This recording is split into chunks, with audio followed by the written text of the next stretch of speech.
Another thing to share is I have to figure out how best to do this, but we're also now able to look at the legislation that relates to what we're talking about and put together a legislative scorecard. It's much like what Mm, ASME has in their handbook, yeah. but we can also do that at the state level. Okay. Oh. Um, and so there's that part of it. And I'm going to, in my spare time, try that for the first time to do some coding. And Google has a Google Civics API, Oh. and what that means is they're already tracking all of this information, specifically of the legislators. Mhm. And so right now, for our page and through voter voice, oops, so through voter voice, we can go in there and find our officials. Right. And this platform will allow us to find our officials and email one of them or all of them at the same time, Hmm. some sort of message. So I was asking them whether or not there is plans for a separate widget so it is better incorporated. Mm. Um, so I'm not going to spend a lot of time on it. It's not that important since we do have this. I just Hmm. wanted to make it look a little better. Yeah, yeah. But yeah, Well, the site looks great. I was getting there. I mean, it's getting there. Yeah. Lots of Um, good information on there. I have to move over. I had a problem with one of the widgets. It just wasn't working theme wise. And so they fixed some of the coding for me. And it's okay. It's usable now, let's put it that way. And so I have to move that back over to the live platform and then begin tweaking it again because I didn't want to do any work while they were working on it. Yeah.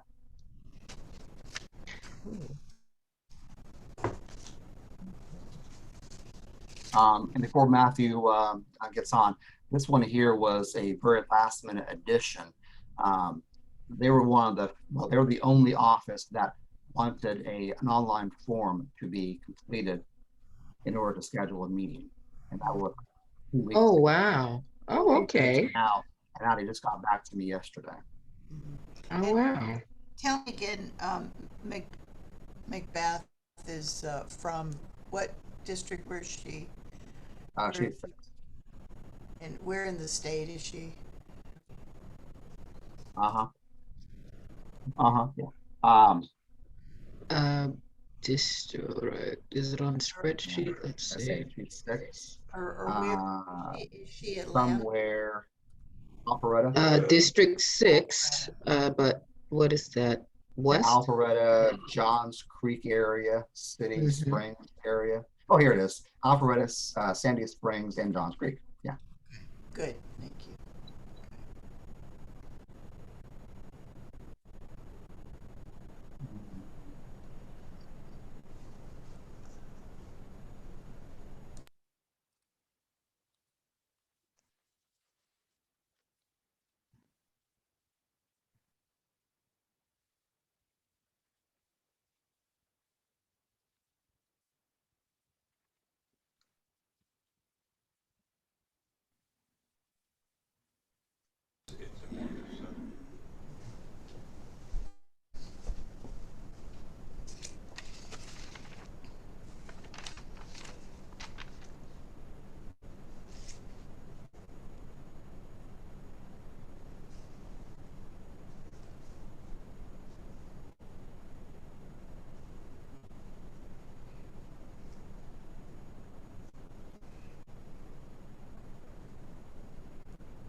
So while we're waiting on Matthew, let me ask Karen, and not to put you on the spot, but how active do you want to be in your particular congressional district? as far as federal/state advocacy efforts? Yeah, I can continue some. I, I, This is a loaded question. yeah, we can talk about it more. Yeah, I can, I think I can be helpful. I don't know if I want to be the lead on something, but I can. Well, what after this week, now that we have, even though we've had a small number of delegates attending these meetings, there are now a lot more people that have been introduced to this. And a lot of them just couldn't do it because of their schedules and stuff. Right. Um, I appreciate you taking time out, and while Duda's managing her household, as I am too, I just have a lot of flexibility.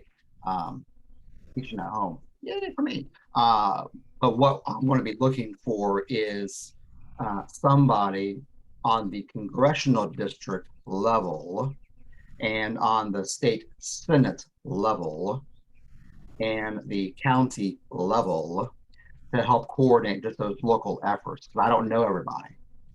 Um, and that way we just have a good overall network to tap into so we can, really have a significant impact. So, whether it be, the primary contact at county in your state Senate district or the congressional district, any one of those three, I could definitely use some help in. Okay, yeah, I think I can help a little bit. Yeah. What county are you in? So I'm in Baldwin. Baldwin. Yeah. So I'm in Baldwin. Yeah. Jody Heights. Yeah. It's a district. Yeah. Good Good morning, morning, Jordan. Jordan. How are you? Good morning. How are you all? Good, good, good. Wonderful. Good to Thank see. you for skipping class for a few for us. You're good. So you're teaching on online, Patrick. Yes. Wow. Yeah, I have three. I usually have three. This quarter I have two that are fully virtual, and then I have one that is a hybrid, to where I am in the classroom. Out of all my students, I have up to 8 in the classroom in front of me. Mhm. Are so distancing and stuff, and then I have the balance of them online. So I'm broadcasting from a classroom with students in front of me, which has been a real challenge. It's been a real challenge trying to get everybody engaged in two I, locations. It's it, hard to it, look at the people in front of me as well as the 25 students online. right. I don't want to Yeah. Been there, done what's we call it that. forget anybody. So Good. good morning, Matthew. How are you today? I am good. How are you? We're all good here. We're all good here. So thank you so much for accommodating us with the last minute scheduling. I'm so glad that we were able to connect that easily. Yeah, Um, yeah, no problem. I'm glad we got connected. So, yeah, I think the online form thing. I'm sure that the representative is being contacted everywhere and then some times 10.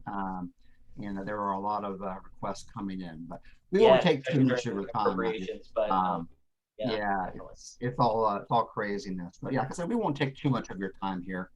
But what we wanted to do is, first of all, we are, well, every year normally there would be an arts advocacy day, and I didn't see your name on my list from the last time we were in DC 2 years ago.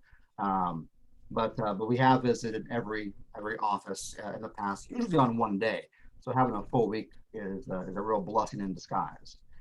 That being said, we had our little summit last week. We have designated Arts Advocacy Week this week, and just trying to connect with everybody again in order to bring them up to date on a lot of the facts, figures, policies, our priorities, etc. And good morning, Loretta. So right now, your office, are you in the office, in the DC office, or are you at home office? I am, fortunately. Okay. Yeah, things are So getting your office close office to normal. your office should have received sometime late last week it's about 120-page legislative handbook that contains, again, facts, figures, details, the history behind a lot of the major policies that we are concerned about. I've also taken the liberty of including in the invite, and I will follow up with you about this too. Make sure everything is there for you. You have a digital copy of that handbook. Wonderful. It is it's not a particularly easy read the first time around, but it's something that a lot of your colleagues in the other offices keep at their desk because it's extraordinarily handy as a reference. In addition to that, there's a separate one pager for a summary of all of the congressional priorities that we have. Also, though outdated, a few years ago, the Bureau of Economic Analysis, in combination with the NEA, have put together a study to capture the data as it relates to the creative industries for the state of Georgia, and broken down by district, which I included there too. Oh, wonderful. And the last element is again, a one-pager, updated one-pager about why the arts matter in Georgia. So your Georgia stats compared to the national stats, which is also it's a very good read, very good reference, and it really does bring to light quite a few of the startling facts that might be useful. But what I want to do quickly is have everybody introduce themselves. I'll start with Waduda, and I'll again save the best for last, Jordan. Waduda, why don't you take a moment?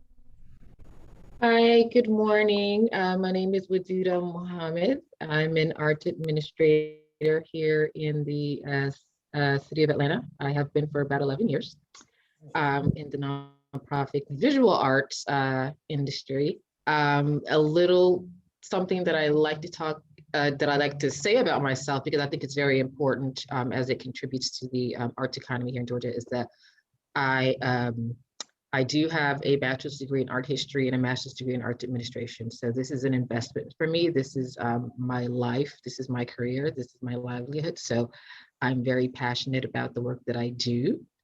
I got into arts advocacy about 8 years ago. And so I just really believe the work that happens with advocating for the arts is what, is what is needed to be able to get to the point of creating arts, so to speak. And so the more people that we have, legislative officials, state level, federal level, really understanding and knowing what is going on with the arts in Georgia, that's the reason why I do that work. I serve on the board of Georgians for the Arts as the treasurer. And so we're so happy to have you here. Great. Yeah. Thank you so much for sharing that. Karen? Thank you so much for seeing us today. I'm Karen Berman, and I've been. My dad was a pediatrician in Sandy Springs.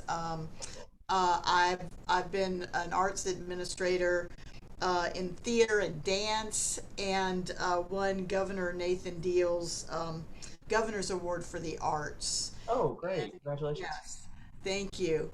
And I've been working with for the last 12 years, working with at-risk youth and theater, and helping them understand that they can go to college, and that teaching them leadership skills, and teaching them confidence in themselves, and creative and critical thinking, problem solving, and those kinds of skills that we learn in theater. And watching them, some have now gone on to college, have graduated. I've got one in a master's degree now. Unbelievable. So I'm so proud of what we've accomplished. Yeah, So, that's amazing. Thank you so much. yeah. Loretta? Good morning. I'm Aretta Baumgartner, Education Director at the Center for Puppetry Arts. We're proud to be a part of the creative economy of Midtown Atlanta. represented by Ms. Nikema Williams in the 5th District. The Center for Puppetry Arts, we are the nation's puppet center, the largest nonprofit dedicated to the art and magic of puppetry in the United States, one of the largest in the world. But I think the thing that we're most moved by and proud of is that we are, for many, many kiddos, especially our Atlanta public school kiddos and City of Atlanta kiddos, we are the first live theater experience that many of them get to have. And it's not just the theater experience. We bring them into classrooms like this and they create their own one of a kind in the world like them puppet and get to take that home. And it's a really beautiful representation of not just witnessing the arts, but being a part of the arts. So thank you for being here and thank you for continued support. I know that I will say that I would not be sitting in this room right now. The center's doors would not be open if we did not receive the COVID-19 relief assistance, and our 50-year legacy can continue because of the generosity of folks like you. So thank you. Yeah, and thank you so much. And I'm very familiar with the center. I mean, I'm from East Cobb. We went there. Many field trips. I don't think I still have the puppet, but we can rectify that. We can rectify that. But I remember going there, I think it was like 3 or 4 times at least, and it was always incredible. So thank you so much for being here. Thank you. All right, Jordan. Hi, good morning. My name is Jordan Rice. I'm 18 years old and I've been performing my entire life.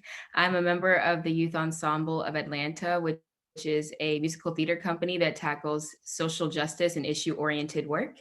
I've been a member of that for 10 years of the 30 years that the company has been in existence. I have been named a nominee for the 2021 U.S. Presidential Scholar in the Arts. Wow, congratulations. Thank you, which is an honor that only 60 people in the nation have gotten, and only one from the state of Georgia, and that one is me. So I'll be hearing about that soon, and hopefully when I go through the process, I'll be able to perform at the Kennedy Center in the summer. Yeah, please keep our office updated on that. That's incredible. Yeah, congratulations again. Thank you.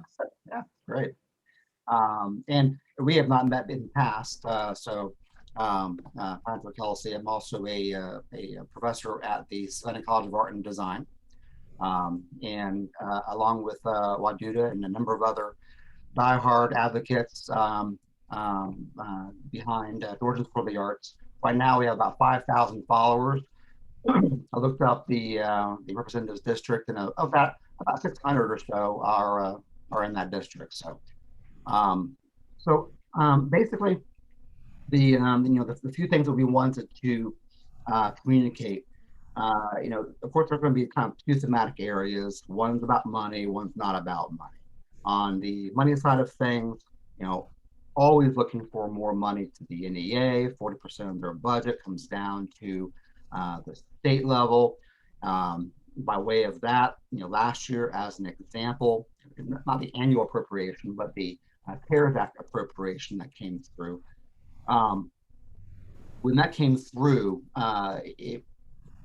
Georgia Council for the Arts have received about $510,000 as their portion of it. That was to respond to the art organizations that were applying. They self-reported economic loss of about $39.5 million. $39.5 million.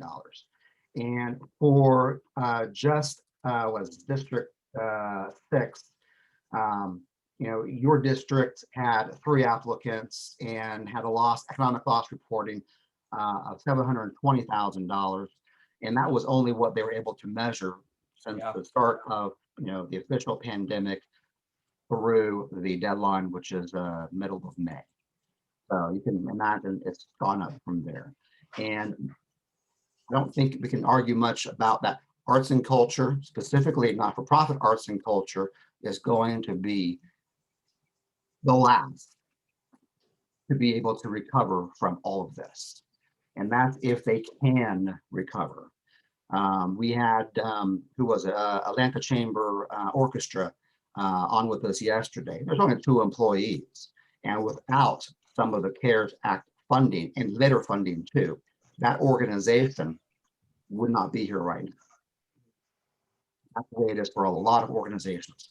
I read a stat, already that was why they're still able to operate.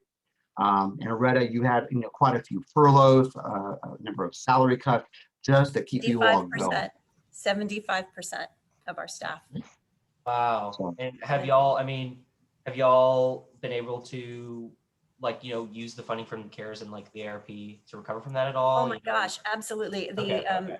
It was the PPP stuff that allowed us to keep Yeah. 17 staff members on at an extremely crucial time, not just for us to learn how to pivot and to learn the skills needed to do so, but also just to provide hundreds of hours of free content to at-home learners and kiddos and teachers that needed that and were desperate and hungry. We were able to bridge the gap then to allow us to step into the water of low-cost fee-based programming, and then from there, step back into the world. And just as of 2 weeks ago, we have very carefully, very slowly, and in a limited in staff way, we have opened our doors again. Oh, great. And we have people coming back here. Granted, it's 50 in a 370 seat theater. Yeah.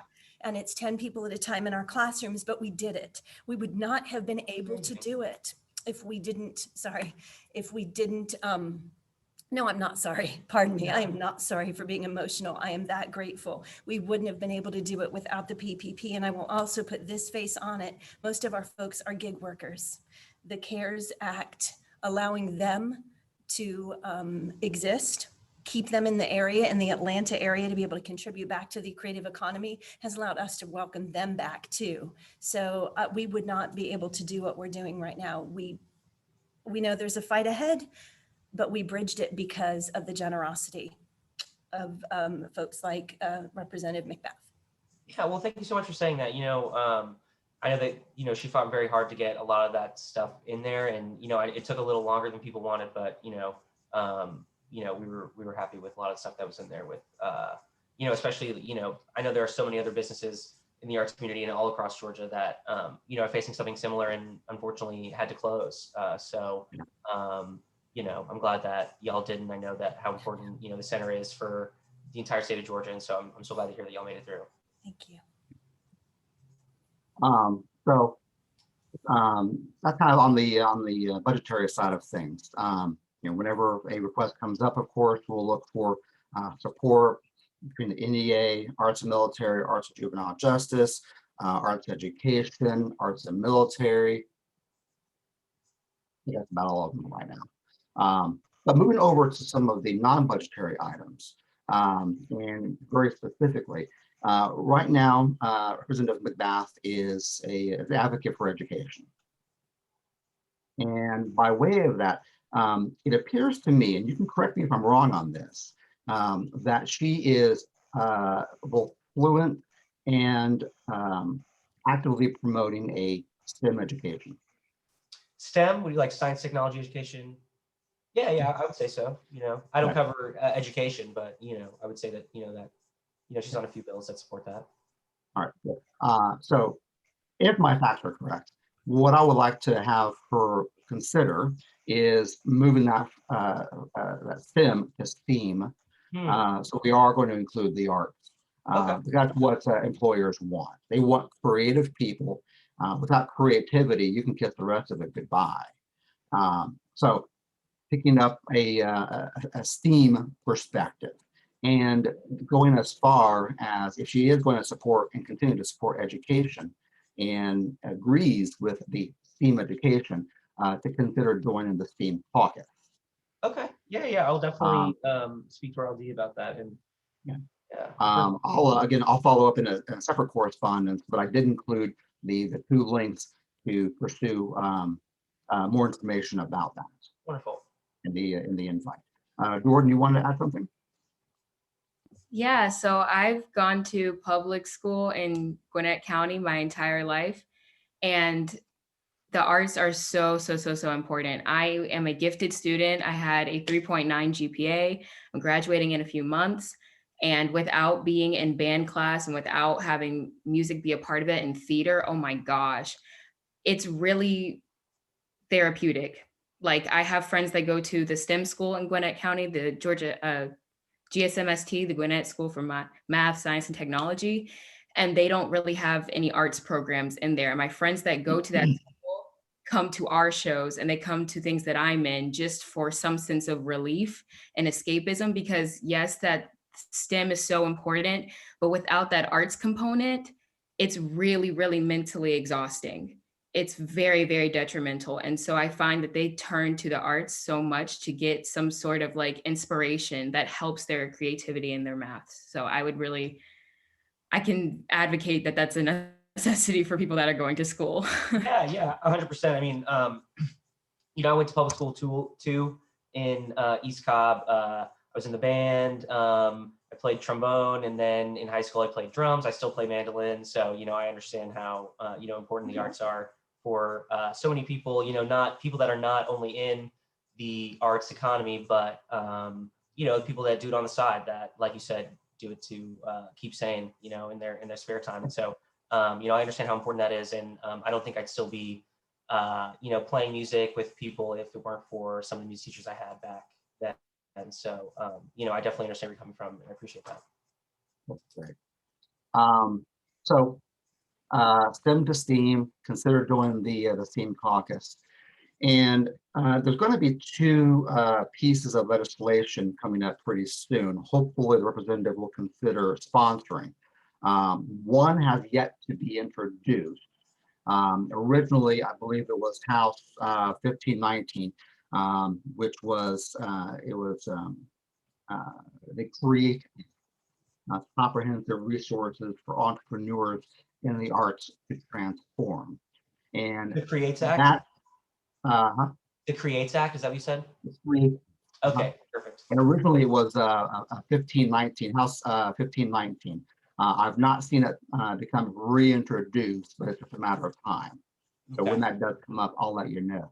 But the Create Act, what it is doing is it is, I know this is weird, but it's recognizing, artists as small businesses. It's recognizing, sorry, it is recognizing the not-for-profit arts organization as small businesses. It sounds elementary, but what it does do is it allows and opens up the box for all of the federal resources that would normally be dedicated just to the small business that are for-profit. So, for example, SBA, absent a disaster, there are technically no resources available through the SBA for a not-for-profit, let alone an artist sole proprietor to tap into. So that's going to help include this particular industry within the economy, because we're, I think, what was the most recent number? What, dude, like 4.7% of all of our GDP comes from this, comes from the not-for-profit arts. I'm making screenshots. That's correct. That sounds about right. Yeah. So we're significant, but we're not getting the same resources. So when that bill gets reintroduced, I'll make sure that your office knows about it so that she can consider sponsoring it. Yeah, please. The Please other do. one, the And other one, which was introduced just a week ago yesterday, that is labeled as the STAR Act. The STAR Act. And that is Saving Transit Arts Resources. Do you have And a, that's HR 2380. What is it? It's opening up now. Sorry, go ahead. I'm just trying to find the exact data on the Georgia Creative Initiative. 2380. Again, this is going to sound a little bit weird, but a number of years ago, somehow legislation, an amendment got included in a larger omnibus package, saying that no federal dollars, not a dime, can be applied towards an artist or an artist's contribution to a transit project. interesting. That's true.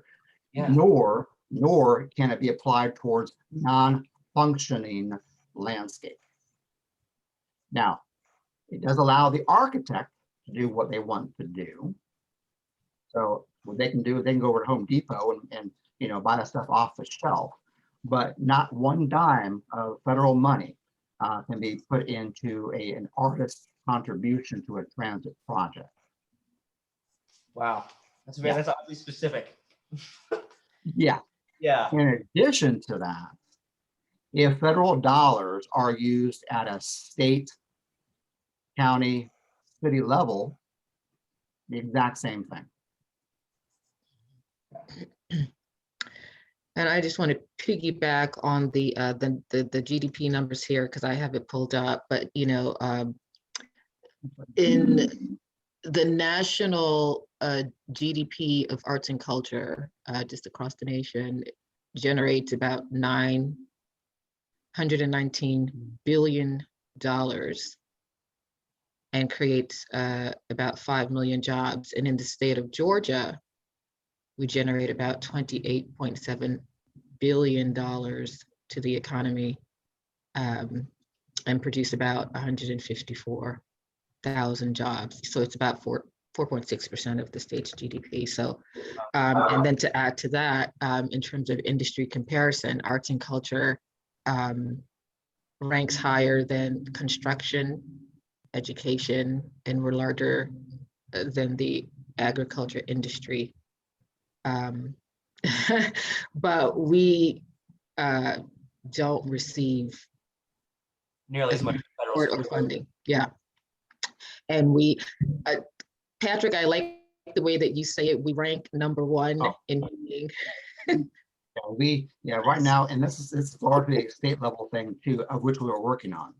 But right now, Georgia is number one for being last in per capita art and culture funding. Out of all 50 states. Yeah. Wow. Yeah. And isn't there, yeah, correct me if I'm wrong, isn't there some, like, isn't there's like a really like great like conversion factor for like investment dollars into like production? I believe it's like every dollar you invest in the arts, it produces like. Yes. I don't know what it is now, but gosh, when they started throwing it around, it used to be like $1 spent in the arts. It's something like $8 back into the economy. Yeah, I know it's high. I couldn't think of the number off the top of my head. Yeah. Because every time someone attends an art event or attends, whatever, they're spending dollars on restaurants, on lodging, on transportation, and all of that gets factored into, the larger number. And, we're a contributor to, just tourism and hospitality. We're actually, we used to, at the state level in Georgia, have our own arts and culture department, but I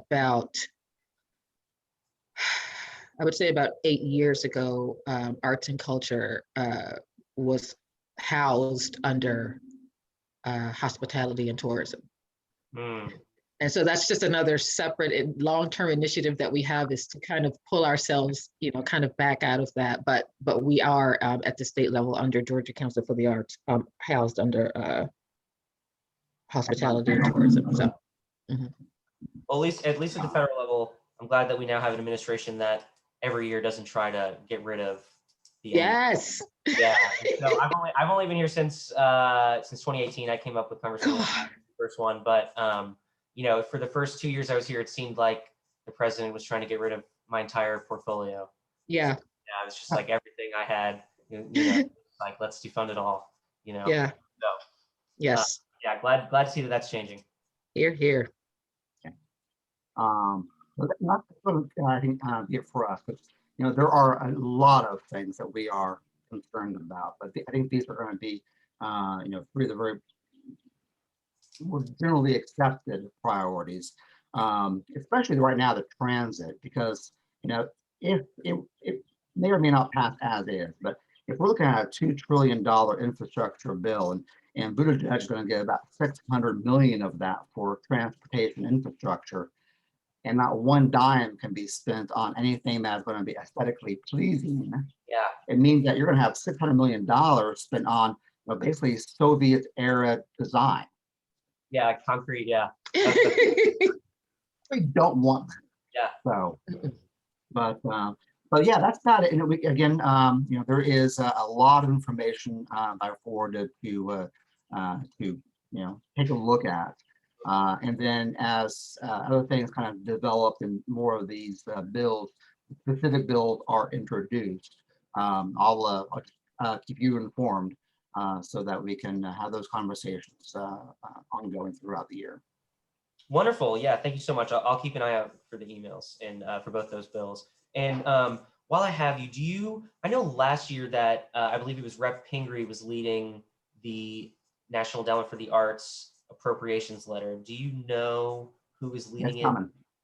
It's coming. Okay, great. Because I'm keeping an eye out, and the NEH one just launched, and so I just want to make sure I don't, I get on that. I just got an update yesterday. It is in the works, and it should be able to be distributed soon, with about a 2-week window. So that will go out soon. Perfect. Well, thank you all so much. Thank you for your time. Thank you so much for taking time out of your day to meet with us. It really means a lot to us. Thank you. Yeah, no problem. Thank you all for your advocacy, and I appreciate everything y'all do. So if y'all ever need anything, please don't hesitate to reach out to me again. We will. Thank you. Thank you so much. Have a great day. Thank you. Bye.